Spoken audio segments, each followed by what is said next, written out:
Hoje a gente vai mergulhar de cabeça em um único capítulo da Bíblia, mas que capítulo? Mateus 11. É uma história, entanto, que se desenrola entre a escuridão de uma masmorra e a luz de milagres impressionantes. E tudo isso gira em torno de uma dúvida que abalou a fé, de uma profecia antiga e, no fim, de um convite que muda tudo. Vamos lá?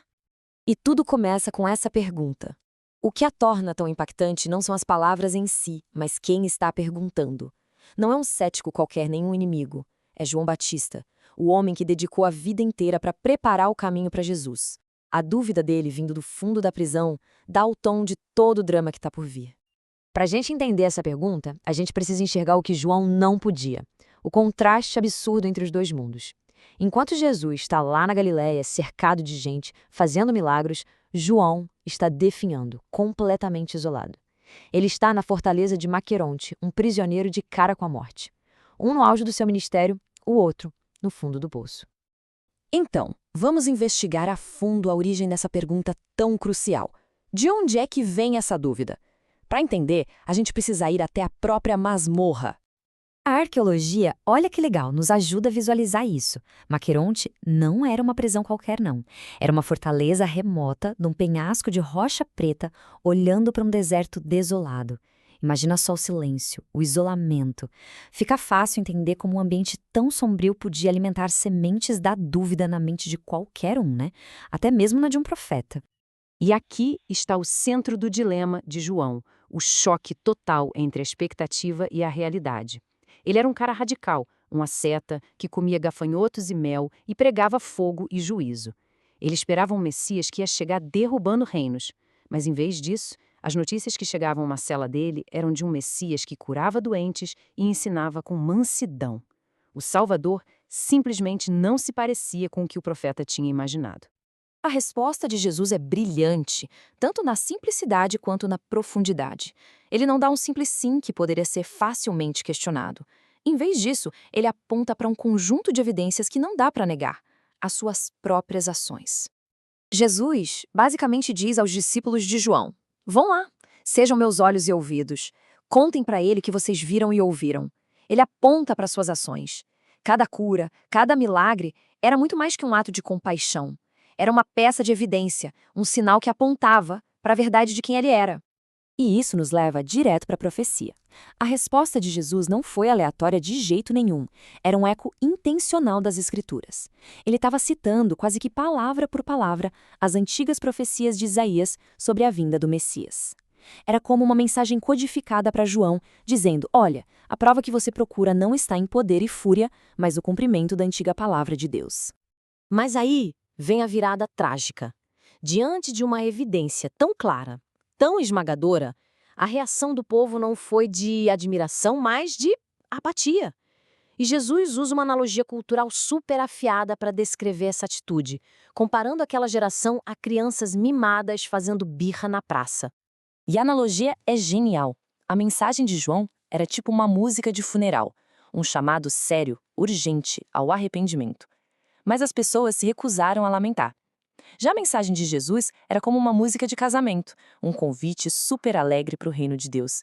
E o que eles fizeram? Se recusaram a dançar. Ou seja, não importava a música que tocava, eles simplesmente não queriam participar da festa. E essa rejeição não foi só uma atitude geral, não. Jesus a direciona a lugares específicos, cidades onde a evidência foi mais clara. E por isso mesmo, a indiferença foi mais condenável. Ele cita os nomes, Corazim, Betsaida e, principalmente, Cafarnaum. E é importante notar que essas não eram cidades distantes ou hostis. Pelo contrário, eram o epicentro do ministério dele na Galileia, os lugares que viram mais milagres e ensinamentos do que qualquer outro. E, de novo, a arqueologia conecta essa história com a realidade. Em Cafarnaum hoje, a gente pode andar sobre as fundações de basalto preto da sinagoga do primeiro século, o mesmíssimo lugar onde Jesus provavelmente ensinou. O local do seu ministério e da sua rejeição está ali, preservado em pedra. A mesma coisa em Betsaida. Escavações revelaram uma vila de pescadores próspera, a casa de vários apóstolos com artefatos como âncoras e anzóis daquela época. Eram lugares reais, com pessoas reais, que receberam uma oportunidade sem igual e a desperdiçaram. E aqui vem o ponto crucial. Jesus faz uma comparação que deve ter chocado todo mundo que ouviu.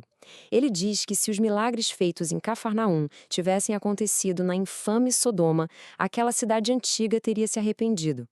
A mensagem é clara, né? Ter mais luz, mais conhecimento, traz mais responsabilidade. A indiferença deles era um pecado ainda maior do que a depravação daquelas cidades do passado. Depois de um julgamento tão severo, era de se esperar que o capítulo terminasse em condenação. Mas numa das viradas mais incríveis do Evangelho, o tom muda. Da água para o vinho. Do juízo para a misericórdia. Jesus deixa de lado a rejeição para fazer um convite revolucionário.